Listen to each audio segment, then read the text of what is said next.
салому дуруди моро бипазиред бинандагони арҷуманд ва ҳаводорони варзиш. фурсате расида то мо дастандаркорони барнома ҷолибтарин хабару гузоришҳои варзиширо манзуратон гардонем. Дар студия Алиҷон Талбаков. 20 август асосгузори сулҳу ваҳдати миллӣ пешвои миллат президенти ҷумҳурии Тоҷикистон муҳтарам Эмомалӣ Раҳмон дар деҳаи Барзуди ноҳияи Рӯшони вилояти Мухтори Кӯҳистони Бадахшон майдончаи муосири варзиширо мавриди истифода қарор доданд. майдончаи варзишии замонавӣ аз тарафи соҳибкори саховатпешаи маҳаллӣ Сафар Ризвонзода сохта шудааст. 20 август асосгузори сулҳу ваҳдати миллӣ пешвои миллат президенти ҷумҳурии Тоҷикистон муҳтарам Эмомалӣ Раҳмон дар деҳаи Барзуди ноҳияи Рӯшони вилояти Мухтори Кӯҳистони Бадахшон майдончаи муосири варзиширо мавриди истифода қарор доданд. майдончаи варзишии замонавӣ аз тарафи соҳибкори саховатпешаи маҳаллӣ Ризвонзода Сафар сохта шудааст. оилаи Ризвоновҳо дар пайравӣ аз иқдомҳои созандаю ташаббусҳои беназири пешвои миллат иқдом гирифтанд ки барои ҷалби наврасону ҷавонон ба варзиш дар фурсати кӯтоҳ чунин як иншооти муосири варзиширо бунёд намоянд. ҳукумати ҷумҳурии Тоҷикистон бо сарварии пешвои муаззами миллат президенти кишварамон дар сиёсати имрӯзаи худ ҷавононро ҳамчун қувваи бузург ва пешбарандаи миллату давлат мешуморанд. барои баланд бардоштани мақоми ҷавонон дар ин кишвар ҳама як қатор корҳои созандагӣ ба анҷом расиданд. дар самти варзиш бошад қариб ки ҳамаи шароитҳо дар тамоми минтақаҳои ҷумҳурии Тоҷикистон фароҳам муҳайё шудааст. ҷавонони деҳаи Дерзуд ду Барзуди ноҳияи Рӯшон низ сиёсати оқилона ва хирадмандонаи пешвои миллатро дастгирӣ менамоянд ва қариб ки дар ҳама чорабиниҳои сиёсӣ ва ҷамъиятӣ фаъолан иштирок менамоянд. бо ҷонибдорӣ аз сиёсати созандаи пешвои миллат ва дастгирии ҷавонон дӯстдорони варзиш як майдончаи варзишии ҳозиразамон дар деҳаи Барзуд ноҳияи Рӯшон аз тарафи мо ҳамчун тӯҳфа сохта дода шуд ва имрӯз хушбахтона аз тарафи пешвои миллат ин варзишгоҳ ифтитоҳ карда шуд ва ҷавонон дар оянда метавонанд дар ҳамаи мусобиқаҳо чорабиниҳои варзишии минтақавӣ, ҷумҳуриявӣ ва байналмиллӣ иштирок намоянд ва парчамдорори миллату давлат шаванд. президенти ҷумҳурии Тоҷикистон муҳтарам Эмомалӣ Раҳмон аз иқдоми ҷавонмардонаи соҳибкори маҳаллӣ изҳори сипос намуда амали бунёдкоронаи ӯро намунаи ибрат арзёбӣ карданд. иттилоъ дода шуд ки масоҳати умумии майдончаи варзишӣ 800 метри мураббаъ мебошад ва дар он бозиҳои футболи хурд, волейбол ва баскетбол гузаронида мешавад. барои анҷоми корҳои сохтмонӣ сокинони деҳа дастаҷамъона ба ҳашар баромада масолиҳаи хушсифатро истифода карданд. акнун ҷавонону наврасони толебаланди ин гӯшаи зебоманзари Тоҷикистони соҳибистиқлол имкони васеъи машғул шудан ба намудҳои гуногуни варзишро дар ин майдонча пайдо карданд. дар шафати майдончаи варзишӣ майдони васеъи футбол мавҷуд аст. ҳамчунин як майдончаи бозӣ барои кӯдакон низ бунёд шуда истодааст ва он рӯзҳои наздик пурра ба истифода супорида мешавад. ба пешвои миллат иттилоъ доданд ки дар ҳудуди ноҳияи Рӯшон 3 майдончаи муосири варзишӣ мутобиқ ба талаботи замон бунёд шудааст ва ҳоло сохтмони боз 3 майдони варзишии дигар низ бо ҷалби ҷавонмардони саховатманд идома дорад. аз тарафи пешвои миллат президенти кишварамон солҳои рушди деҳот, сайёҳию ҳунарҳои маълуми эълон гардид. дар баробари майдончаи варзишӣ аз тарафи мо дар масоҳати 5 гектар боғҳои мевадиҳанда ташкил шуданд. ана ин миқдори дарахтҳои мевадиҳанда аз минтақаҳои Рашт ва Хатлон оварда шуданд ки дар як муҳлати кӯтоҳ дар як сол яъне як нисфи онҳо ҳосил доданд. инчунин аз тарафи мо як меҳмонхонаи замонавӣ барои сайёҳони хориҷи ватанӣ, як бозори сохтмонӣ ва кишоварзӣ, як ҳамоми замонавӣ барои сокинони деҳот ки 60-70% сохтмон ба итмом расид ва мумкин аст ки дар соли оянда дар 30-солагии ҷашни истиқлолии ҷумҳурии Тоҷикистон ба истифода дода шавад. дар оянда мо тасмим мегирем барои бунёди иншоотҳои нави гуногуни замонавӣ ки то ки зиндагии мардум беҳтар шавад ва диёри мо зебо гардад. дар маҷмӯъ дар ноҳияи Рӯшон беш аз 20 иншооти варзишӣ мавҷуд аст. айни замон дар муассисаи давлатии мактаби варзишии ноҳияи рӯшон 646 нафар наврасону ҷавонон ба намудҳои гуногуни варзиш ҷалб карда шудаанд. бо мақсади таъмини рӯшноӣ дар атрофи иншооти варзишӣ сутунпояҳои оҳанин насб гардидааст. бунёд ва мавриди истифода қарор гирифтани майдончаи замонавии варзишӣ дар деҳаи барзуди ноҳияи рӯшон боиси хушҳолии сокинон гардид, зеро онҳо дер боз интизори қомат афрохтани чунин як иншооти варзиширо доштанд.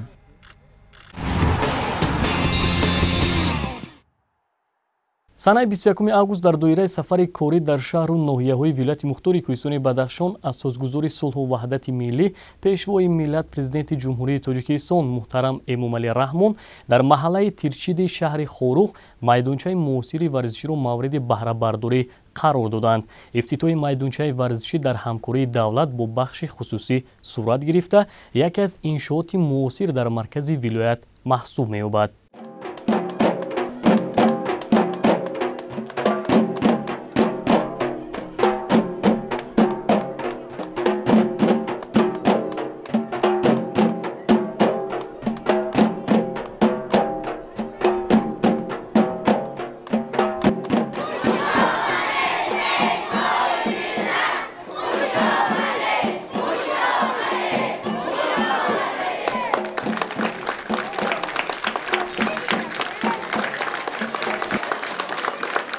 дар доираи сафари корӣ дар шаҳру ноҳияҳои вилояти мухтори кӯҳистони Бадахшон асосгузори сулҳу ваҳдати миллӣ пешвои миллат президенти ҷумҳурии Тоҷикистон муҳтарам Эмомалӣ Раҳмон дар маҳаллаи Тирчиди шаҳри Хорух майдончаи муосири варзиширо мавриди баҳрабардорӣ қарор доданд.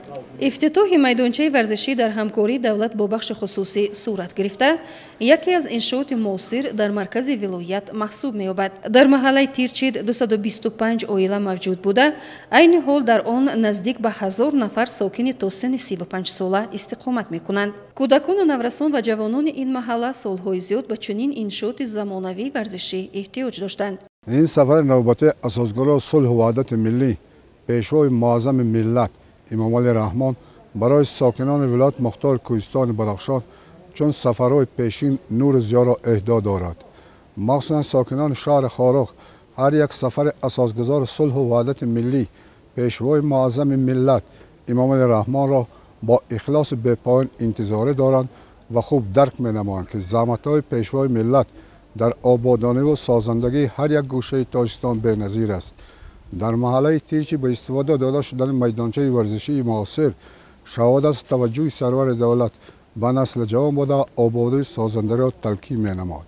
این میدانچه ورزشی در تحکیم ورزش، جلب جوانان به حیات سالم، تربیت خوب جوانان، آب و تاب بدن نقش مهم خواهد بازید و من همچون رئیس شهر اسماعیل سامانی شهر خاروخ از نام همه والدان و جوانان نورسان و پیشوای ملت با مرد نجیب و سرور راهنما ابراز سپاس می‌نمایم.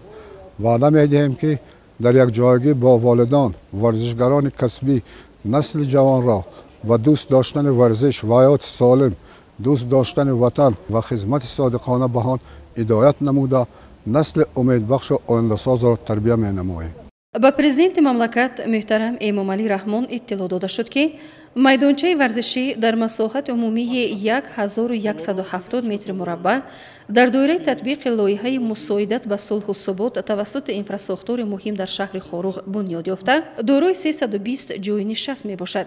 лоиҳаи мусоидат ба сулҳу субот тавассути сохтмони инфрасохтури муҳим дар шаҳри Хорух вилояти мухтори кӯҳистони Бадахшон бо ташаббуси ҷаноби олӣ асосгузору сулҳу ваҳдати миллӣ пешвои миллат президенти мамлакатамон муҳтарам Эмомалӣ Раҳмон аз тарафи шарикони рушд бо дастгирии молиявии Иттиҳоди Аврупо амалӣ шуда истодааст. маблағи умумии лоиҳа 1 миллиону 800 000 евроро ташкил дода, аммаи ин иншоотҳо дар якҷоягӣ аз ҷониби ҳукумати маҳаллӣ бо ҳамкорӣ бо ҷомеа ҳамчун инфрасохтури муҳим барои беҳтар кардани сифати зиндагии мардум интихоб шуданд. ҳадафи асосии лоиҳа ин ободониву созандагӣ дар шаҳри Хорух тавассути бунёд намудани инфрасохтур иҷтимоӣ мебошад. дар дораи ин лоиҳа дар маҷмӯъ 9 адад инфрасохтур аз ҷумла 6 майдончаҳои варзишӣ бунёд хоҳанд шуд. дастрасӣ ба майдончаҳои варзишии замонавӣ имкон медиҳад ки ҷавонон ва кӯдакон дар маҳаллаҳо вақти холии худро фаъолона ва дар ҷойҳои бехатар гузаронанд. این майдончаҳо ҳисси иттиҳод ва робитаи байни ҷомеаро зиёд мекунад. майдончаи варзишӣ бо беҳтарин шароити инфрасохторӣ бунёд гардида дар он ҳамаи талаботи муосир ба инобат гирифта шудааст. аз ҷумла гирду атрофи иншоот пурра чароғон карда шуда пешайвон ва ҷои нишасти тамошобинон тавассути соябонҳо аз боду борон муҳофизат мешавад. дар ҳудуди иншооти мазкур ҳамчунин майдончаҳои хурди дигар барои бозии футбол, баскетбол ва волейбол сохта шудааст. در مؤسسه دولتی مکتب مخصوص بازی ورزشی شهر خورخ 21 مربی از روی 6 نمود ورزش با زیاده از 500 مشورز مشغولیت‌ها را می‌گذرانند. نمودهای معمول‌ترین در مکتب اینها والیبال، فوتبال، بسکتبال، بادمینتون، تنیس روی میز به حساب می‌روند. در طول 29 سال استقلالیت دسته منتخب ولایت مختار کوهستان بدخشان از روی نمود والیبال زیاده از 13 مرتبه چمپیون جمهوری گشتند و دسته زنانه ولایت مختار کوهستان بدخشان باشد زیاده از 10 مرتبه چمپیون جمهوری تاجیکستان گردیدند. فرش майдонча бо рӯйпӯши махсуси резинӣ сохта шудааст ки дар қаламрави мамлакат усули нав ба шумор меравад. бартарии рӯйпӯши резинӣ бедарз дар он аст ки ба ҳама гуна боду ҳаво гармию сардӣ тобовар мебошад. اساسگزار صلح و وحدت ملی، پیشوای ملت، پرزیدنت جمهوری تاجیکستان محترم امامعلی رحمان و ملت جسمان سالم را رویان نیز مقتدر و شکست‌ناپذیر حسابیده است. علاوه بر این ورزش برای نسل نورس انسان همچون مکتب مهم جهانفهمی و جهانبینی از قبیل دوستی و برادری، صلح و آزادی و حرمت و احترام مملکت‌های گوناگون خدمت کرده ایستاده است و در کشور ما هم باشد ورزش نیز روز از روز ترقی کرده ایستاده است و دلاوران تاجیک در مسابقه‌های بزرگ جهانی اشتراک کرده پرچم تاجیکستان صاحب استقلال خود را بلند من از نام خودم و از نام همه ورزشکاران شهر خالا به جناب عالی پرزیدنت جمهوری تاجیکستان محترم امامعلی رحمان تشکر زیاد میگم که برای ما چنین شرایط را فراهم آورده همین майдончаи ورزشی را تقدیم نمودند. корҳои лоиҳакашӣ ва сохтмони майдончаи варзишӣ аз моҳи май соли равон оғоз ёфта бо ҷалби 4 ширкати сохтмонии ватанӣ, ҷамъиятҳои дорои масъулияти маҳдуди адис, саховати комрон, памир энергосервис ва муросо эко дар муҳлати камтар аз 1 моҳ мавриди баҳрабардорӣ қарор дода шуд. айни замон дар маҳаллаҳои андарситез, фурудгоҳ, султони валӣ, гулобод ва кӯчаи населобекови шаҳри хорух бунёди боз 5 адад чунин майдончаи варзишӣ идома дорад. پارسال با سفارش رئیس شهر دوشنبه رستم امامعلی 3 майдончаи عمیق майдончаи ورزشی در محله‌های تیم، خارق بالا و سیف‌الله عبدالله ساخته به استفاده داده شدند و ما از این خیلی خوشنودیم و با اساسگزار صلح و وحدت ملی پیشوای ملت امام رحمان صد تشکر میگوییم. бояд гуфт ки танҳо дар соли 2019 дар асоси дастури супоришҳои пешвои миллат муҳтарам эмомалӣ раҳмон дар шаҳру ноҳияҳои вилояти мухтори кӯҳистони бадахшон қариб 400 иншооти варзишӣ сохта ба истифода дода шудааст. бунёди садҳо маҷмаъаву толор ва майдончаҳои варзишии дигар дар ҳудуди вилоят идома дорад. طبق معلومات‌های آماری گرچنده که تا سال 2010 زیاده از 1000 نفر ورزشگر به تمرین‌های گوناگون مشغول شده باشند، تا سال 2020 زیاده از 6000 نفر ورزشگران به تمرین‌های گوناگون مشغول شده ایستاده هستند. با دستگیری پرزیدنت فدراسیون فوتبال جمهوری تاجیکستان رئیس شهر دوشنبه محترم رستم امامعلی اولین میدانچه ورزشی در سال 2018 در محله خورخ بالا ساخته شده به استفاده داده شد. در سال 2019 باشد باز علاوه 2 میدانچه ورزشی در محله تیم و محله سیف‌الله عبدالله ساخته شده. امروزها در آن جوانان و ورزشگران عروضه مشق کرده ایستاده هستند. дар як қисми майдончаи варзишӣ гӯшаи алоҳида барои бозии кӯдакон пешбинӣ гардидааст. дар ин ҷо барои дилхушии кӯдакон тамоми шароит муҳайё карда шуда, он бо таҷҳизоти муосир ҷиҳозонида шудааст. президенти ҷумҳурии тоҷикистон муҳтарам эмомалӣ раҳмон бо мураббиён ва варзишгарони наврас, аъзои тимҳои футболи хурд ки шогирдони мактаби махсуси бозиҳои варзишии шаҳри хорух мебошанд, суҳбати самимӣ доир намуда, онҳоро ба донишандозӣ, дӯст доштани варзиш, интихоби тарзи ҳаёти солим ва рӯҳи дурусти ҳаёт талқин намуданд. дар ҳамин ҷо сарвари давлат ба варзишгарони навраси шаҳри хорух тӯҳфаҳои гуногун аз ҷумла асару либоси варзишӣ тақдим намуда, ба бозиҳои футбол дар майдончаи нав оғоз бахшиданд.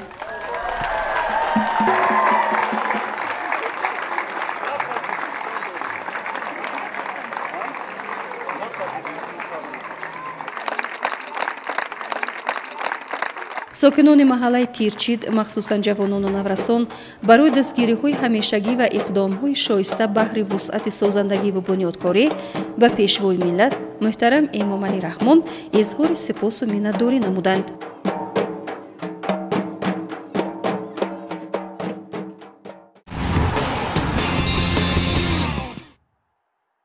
мусобиқаи қаҳрамонии Осиё оид ба бокс ки бояд моҳҳои ноябр-декабр дар Ҳиндустон баргузор мешуд, ба далели пандемияи COVID-19 ба соли 2021 гузаронида шуд. дар ин бора аз Кумитаи Миллии Олимпии Тоҷикистон хабар доданд. Тибқи иттилоъ дар ҷаласаи Кумитаи иҷроияи Конфедератсияи бокси Осиё ки 17 август тариқи фосилавӣ доир гашт, тасмим гирифта шуд мусобиқаи қаҳрамонии Осиё ба соли оянда мафхуф гузошта шавад. Ҳиндустон мизбони мусобиқа боқӣ мемонад. Санаи дақиқи баргузор шудани чорабинӣ дар ҷаласаи навбатии Кумитаи иҷроияи Конфедератсияи бокси Осиё моҳи ноябр муайян мегардад. Ёдовар мешавем Баҳодур Усмонов, мушзани маъруфи тоҷик, соли гузашта дар қаҳрамонии бокси Осиё дар шаҳри Бангкоки Таиланд ба унвони қаҳрамонӣ даст ёфта, бо медали тилло сарфароз гашт. Зимнан ду мушзани тоҷик Баҳодур Усмонов дар вазни то 63 кило ва Шаҳбоз Неъматуллоев дар вазни то 81 кило дар мусобиқаи интихобии олимпӣ дар минтақаи Осиё Уқёнус ки моҳи марти имсол дар шаҳри Аммони Урдун доир гардид, ба бозиҳои 32-юми тобистонаи олимпӣ дар Токио роҳхат гирифтанд. Олимпиадаи Токио 2020 ба далели пандемияи коронавирус 1 сол ба таъхир афтод. пешравии футбол аз футболи кӯдакона сарчашма мегирад, зеро таҳкурсии он футболи кӯдакона аст. Ҳамин аст ки имрӯзҳо дар ҷумҳуриямон як қатор мактабҳои варзишӣ, бошгоҳҳои футболи кӯдакона ва академия ташкил ёфтааст ки мақсад ҳарчи бештар тақвият додани варзиши рақами 1 мебошад. Муассисаи давлатӣ Мактаби ҷумҳуравии маҳорати олии варзишӣ оид ба футболи шаҳри Душанбе аз зумраи онҳост. гузоришамон дар ин хусус. Дар қаламрави Тоҷикистон ҳам футбол яке аз намудҳои рушдёфтаи соҳаи варзиш ба ҳисоб рафта, дар миёни аҳолӣ нисбат ба дигар намудҳои варзиш маҳбубияти зиёдро касб намудааст. ҷумҳурии Тоҷикистон дар қатори дигар давлатҳо барои рушди ин намуди варзиш тамоми имкониятҳоро пиёда гардонидааст. аз ҷониби ҳукумати кишвар қабули барномаи рушди футбол дар ҷумҳурии Тоҷикистон барои солҳои 2017-2021 ки дар тарҳи нав таҳия ва тасдиқ гардааст, метавонад нақши муассир гузорад. зеро дар доираи ин барнома муҳайё сохтани шароит барои машғул шудан ба футбол, ба талаботҳои байналмилалӣ мутобиқ гардонидани иншоотҳои марбути соҳа, пайдо намудани истеъдодҳои нав дар байни наврасону ҷавонон, гузоштани замина барои рушди футболи касбӣ ва мукаммал гардонидани фаъолияти мураббиёну доварони ин намуди варзиш дар назар дошта шудааст. муассисаи давлатии Мактаби ҷумҳуравии маҳорати олии варзишӣ оид ба футболи шаҳри Душанбе аз солҳои 50 инҷониб фаъолият мекунад. мактаб дар байни дигар мактабҳои варзишии кишварамон эътибори хоса дорад. албатта муваффақияти он дар омода ва тайёр кардани бозингарони ҷавону умедбахш эзоҳ мегардад. зимнан як зумра дастпарварони он дар бошгоҳҳои олии кишвар дифои вазифа мекунанд. ин наврасоне ки айни ҳол ба машғулияти футбол пайвастанд, аз муваффақияти мактаби варзишӣ ба хубӣ воқиф ҳастанд. من طول 8 ماه در اینجا مشق میکنم. در اینجا معلم من رسول رجب من را به شاگردی خودش قبول کرده. من در اینجا نوسکوی فوتبال را از خود کردم. میخواهم که مثل زندین زیدان بازیگر بهترین شوم. барои рушди футбол саҳми мураббӣ низ муассир аст. ӯ бояд бо ин роҳ раванди тамрини омӯзиши футболро ташкил намояд, то кӯдакон барои ҳамешагӣ дар футбол ҷалб шаванд ва бозингари хуб гарданд. омӯзиш додан на танҳо фаҳмонидан, нишон додан ва маслиҳат додан аст. ин пеш аз ҳама дар раванди тамрин доштани малакае ки тавонад бе сухан ва бе ягон таъкиду маҷбурсозӣ ба тарбияи нозикиҳои ин варзиш сабаб гардад. ин пеш аз ҳама дар раванди тамрин доштани малакае ки тавонад бе сухан ва бе ягон таъкиду маҷбурсозӣ ба тарбияи нозикиҳои ин варзиш сабаб гардад. алон дар Мактаби ҷумҳуравии маҳорати олии варзишӣ оид ба футболи шаҳри Душанбе мураббиёне кору фаъолият мекунанд ки дорои дараҷаи тахассусиянд. инчунин онҳо барои такмил ёфтани малакаву маҳорати мураббигӣ дар курсҳои бозомӯзии Федератсияи футболи мамлакат ҳамеша ширкат меварзанд. من طول 2 سال است که در این میدانچه مشق و تمرین میکنم و من با مسابقه ها بسیار اشتراک کرده جای سزاوار را اشغال کردم و من در آینده میخواهم که فوتبال بازی بهترین شوم. яқин аст ки кори назарраси мактаб дар мусобиқаҳои на фақат дохил, балки берун аз марзи ватан низ баръало зоҳир гардид. масалан дастпараварони мактаб дар сину соли гуногун дар чанд сабқат аз қабили мусобиқаи қаҳрамонии футболи Тоҷикистон миёни наврасони то 18 сола ҷоизадор шуданд. Инчунин тарбиятгирандагони мактаб дар фестивали байналмилалӣ ва мусобиқаҳои анъанавии байналмилалӣ ҳунарнамоӣ хуб карданд ки ин натиҷа ба футболбозоне ки акнун ба майдон қадам ниҳоданд илҳоми тоза бахшид. ما در چندین مسابقه ها اشتراک کردیم، جایهای یکم، دوم، سوم رو گرفتیم. ما می‌خواهیم که با دیگر مسابقه ها مثل همین مسابقه باید ما جای یکم گیریم. дар мо кӯдакону наврасони лайоқадманду соҳиби истеъдод зиёданд ки метавон бо боварӣ гуфт ки ояндаи дурахшон ва номбардори футболи кишвар хоҳанд шуд. ҳадафи аслии мактабҳои варзишӣ низ ин тарбия ва ташкилу муҳайё кардани шароит барои рушди ҳунари кӯдакон дар ин самт аст. дар ҳоли ҳозир академияи футбол таъсис дода шудааст ки дар он бозингарони наврас тамрин намуда нозикиҳои ин намуди варзишро меомӯзанд. тавре ки мураббиёни мактаб иброз доштанд, бо ташаббуси Федератсияи футболи Тоҷикистон сол ба сол майдонҳои сунъии замонавӣ на фақат дар марказ, балки дар минтақаҳои мухталифи ҷумҳуриямон сохта мавриди баҳрабардорӣ қарор ёфтанд ки ин бешубҳа дар пешравии футболи тоҷик мусоидат кард. бо назардошти ин сафарбарнамои тимҳои мунтахаб ҷиҳати гузарондани ҳамоишҳои таълимию тамринӣ дар хориҷи мамлакат вусъат ёфт.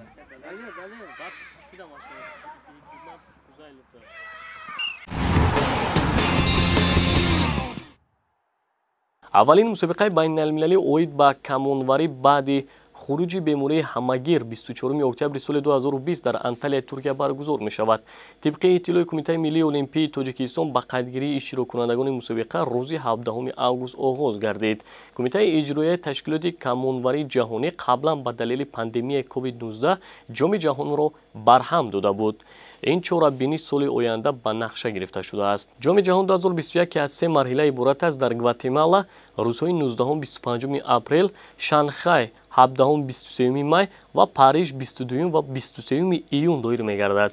ба ин хотир Кумитаи иҷроияи ташкилоти камонварии ҷаҳонӣ иҷозат дод ки мусобиқаҳои интихобӣ аз 1 сентябри соли 2020 доир карда шаванд. имтиёзҳои ба даст овардаи варзишгарон дар чунин мусобиқаҳо то 1 апрел алоҳида ҳисоб карда хоҳад шуд. ба қайдгирии иштироккунандагони мусобиқа аз 17 август то 21 сентябр идома меёбад. ҳамаи ширкаткунандагон бояд талаботи ҳифзи саломатиро риоя кунанд.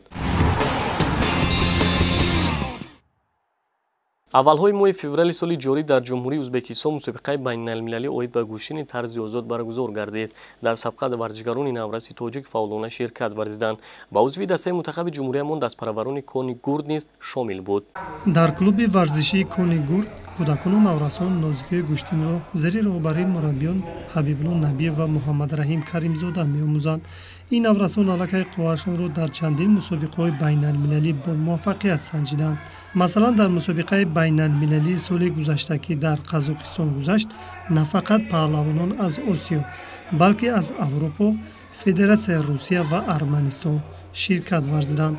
дар натиҷа ба гӯштагирони навраси мо муяссар шуд то бо дастовардҳои шоён ба ватан бозгарданд. من طول 5 سال میشود که مشق میکنم 45 تا مدال دارم. میخوام در آینده که چمپیون جهان شوم.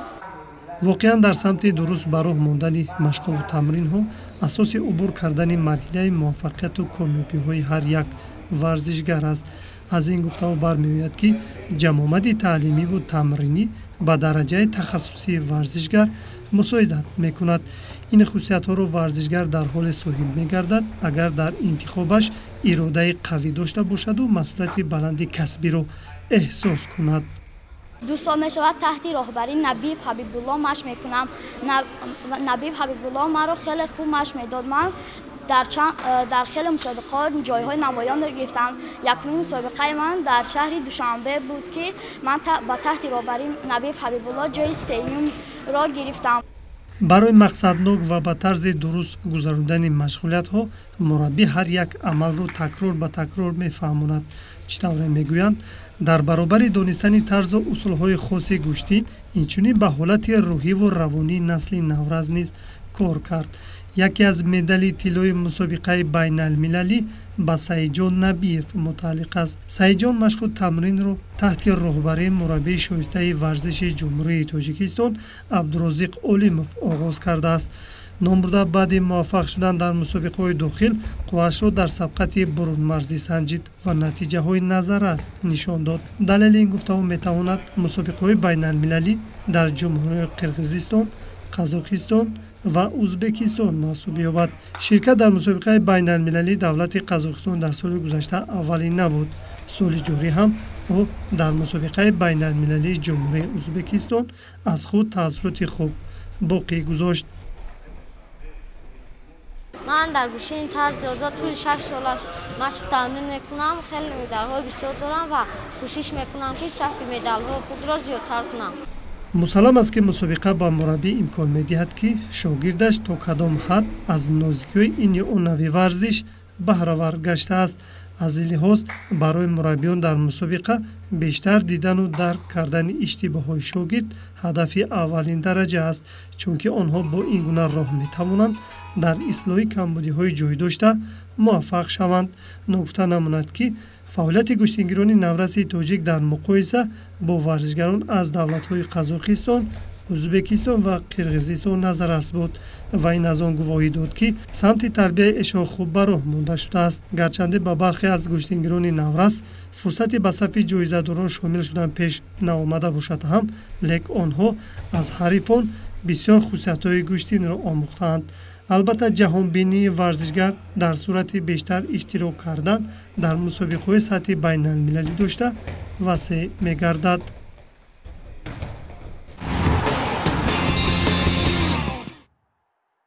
چنون از فدراسیون فوتبال تاجیکستان خبر دادن بازی دوستانه منتخب فوتبال تاجیکستان با تیم ملی امارات متحده عربی که 6 سپتامبر به نقشه گرفته شده بود به مهلت دیرتر موقوف گذاشته شد. طبق معلومات از فدراسیون فوتبال امارات متحده عرب خواهش کرده است که بازی دوستانه از 6 سپتامبر به ماه اکتبر یا نوامبر گذرانده شود. به این ترتیب منتخب تاجیکستان ماه سپتامبر از 2 بازی دوستانه یکیش را برگزار می‌کند. فوتبالبازان تاجیک 3 سپتامبر در ورزشگاه ملی توشکان با منتخب ازبکستان بازی دوستانه انجام می‌دهند.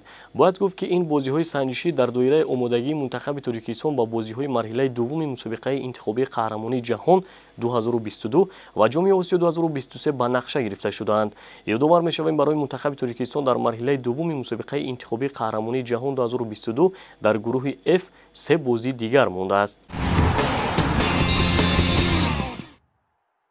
بینندگان گرامی، این بود آن همه خبرگزاری‌هایی که ما هیئت ایجادی از شبکه بهارستان منظورتان گردانیدیم. مطمئنیم که در آینده تربیت جسمانی و ورزش رو سرمشق هر روزه خویش می‌دونید. تنسیتی و کامیابی یک و یکی شما آرزوی دلینه ماست. خیر تا برنامه آینده.